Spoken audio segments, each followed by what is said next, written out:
عبداللہ بن عباس رضی اللہ تعالیٰ عنہ فرماتے ہیں کہ حضور اکرم صلی اللہ علیہ وسلم نے ارشاد فرمایا، جنت کو رمضان المبارک کے لیے شروع سال سے آخری سال تک آراستہ اور مزین کیا جاتا ہے۔ جب رمضان المبارک کی پہلی رات ہوتی ہے تو عرش کے نیچے سے ایک ہوا چلتی ہے جس کو مسیرہ کہا جاتا ہے۔ اس ہوا کے جھونکوں سے جنت کے درختوں کے پتے اور کواڑوں کے حلقے بجھنے لگتے ہیں، جس سے ایسی سریلی آواز نکلتی ہے کہ سننے والوں نے اس سے اچھی آواز کبھی نہیں سنی۔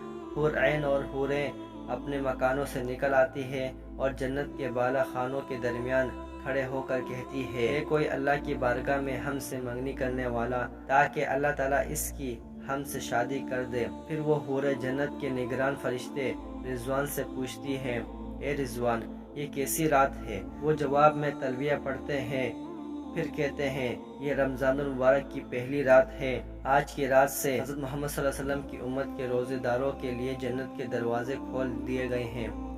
اس کے بعد حضور صلی اللہ علیہ وسلم نے فرمایا، اللہ تعالیٰ فرماتے ہیں، اے رضوان، جنت کے دروازے کھول دیں۔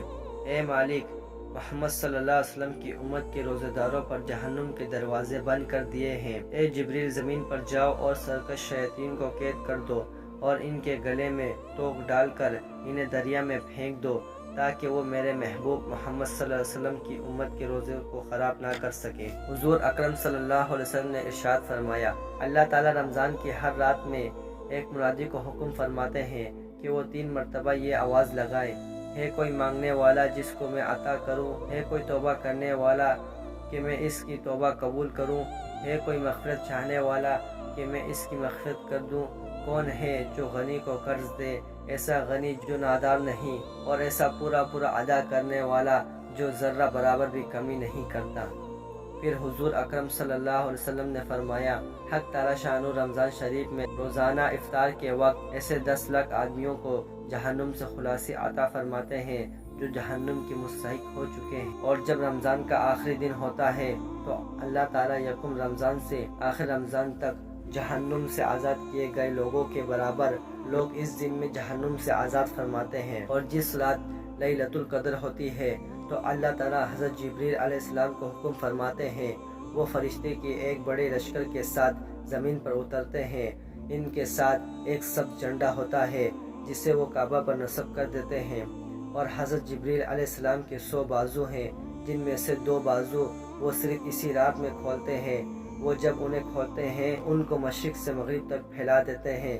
پھر حضرت جبریل علیہ السلام فرشتوں کو ترغیب دیتے ہیں، جو مسلمان بھی آج کی رات بھی کھڑا ہو، بیٹھا ہو، نماز پڑھ رہا ہو اور ذکر کر رہا ہو، اس کو سلام کریں اور مصافحہ کریں اور ان کی دعاؤں پر آمین کہیں۔ یہ حالت صبح تک رہتی ہے۔ جب صبح ہوتی ہے تو جبریل علیہ السلام آواز دیتے ہیں، اے فرشتوں کی جماعت، اب کوچ کرو اور واپس چلو۔ فرشتے ان سے پوچھتے ہیں، اے جبریل، اللہ تعالیٰ نے حضرت محمد صلی اللہ علیہ وسلم کی امت کے مومنوں کے حاجتوں اور ضرورتوں کے بارے میں کیا معاملہ فرمایا؟ حضرت جبریل علیہ السلام فرماتے ہیں، اللہ تعالیٰ نے ان کی طرف توجہ فرمائی اور 4 آدمیوں کے سوا سب کو معاف کر دیا۔ صحابہ کرام رضوان اللہ تعالیٰ عنہ اجمعین کہتے ہیں، ہم نے پوچھا، یا رسول اللہ، وہ 4 آدمی کون ہیں جن کی مغفرت نہیں ہوتی؟ آپ صلی اللہ علیہ وسلم نے فرمایا، پہلا وہ آدمی جو شراب کا عادی ہو، دوسرا والدین کا نافرمان، تیسرا قطع رحمی کرنے والا اور رشتہ داریاں توڑنے والا، چوتھا کینہ رکھنے والا اور آپس میں قطع تعلق کرنے والا۔ پھر حضور صلی اللہ علیہ وسلم نے گفتگو کا سلسلہ آگے بڑھاتے ہوئے ارشاد فرمایا، جب عید الفطر کی رات ہوتی ہے تو آسمان میں اس کا نام لیلۃ الجائزہ، انعام کی رات رکھا جاتا ہے، اور جب عید کی صبح ہوتی ہے تو اللہ تعالیٰ فرشتوں کو تمام شہروں میں بھیج دیتے ہیں۔ وہ زمین پر اتر کر گلیوں اور راستوں کے سروں پر کھڑے ہو جاتے ہیں اور ایسی آواز سے جس کو جنات اور انسانوں کے سوا ہر مخلوق سنتی ہے پکارتے ہیں، اے محمد صلی اللہ علیہ وسلم کی امت، اس رب کریم کی بارگاہ کی طرف چلو جو بہت زیادہ عطا فرمانے والا ہے اور بڑے بڑے قصوروں کو معاف کرنے والا ہے۔ پھر جب لوگ عیدگاہ کی طرف نکلتے ہیں تو اللہ تعالیٰ فرشتوں سے دریافت فرماتے ہیں، کیا بدلہ ہے اس مزدور کا جو اپنا کام پورا کر چکا ہو؟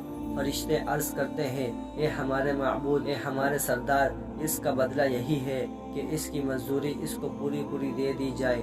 تو حق تعالی شانہ ارشاد فرماتے ہیں، اے فرشتوں، میں تمہیں گواہ بناتا ہوں کہ میں نے ان کو رمضان کے روزوں اور تراویح کے بدلے میں اپنی رضا اور مغفرت عطا کر دی۔ اور بندوں سے مخاطب ہو کر ارشاد فرماتے ہیں، اے میرے بندو، مجھ سے مانگو، میری عزت کی قسم، میرے جلال کی قسم، آج کے دن اپنے اس اجتماع میں مجھ سے اپنے آخرت کے بارے میں جو مانگو گے ضرور عطا کروں گا، اور دنیا کے بارے میں جو سوال کرو گے میں اس میں تمہاری مصلحت کو دیکھوں گا اور اس کے مطابق دینے نہ دینے کا فیصلہ کروں گا۔ میری عزت کی قسم، جب تک تم میرا خیال رکھو گے میں تمہاری لغزشوں پر پردہ ڈالتا رہوں گا اور ان کو چھپاتا رہوں گا۔ میری عزت کی قسم، میرے جلال کی قسم، میں تمہیں مجرموں اور کافروں کے سامنے رسوا اور شرمندہ نہیں کروں گا۔ بس بخشائی اپنے گھروں کو لوٹ جاؤ، تم نے مجھے راضی کر دیا اور میں تم سے راضی ہو گیا۔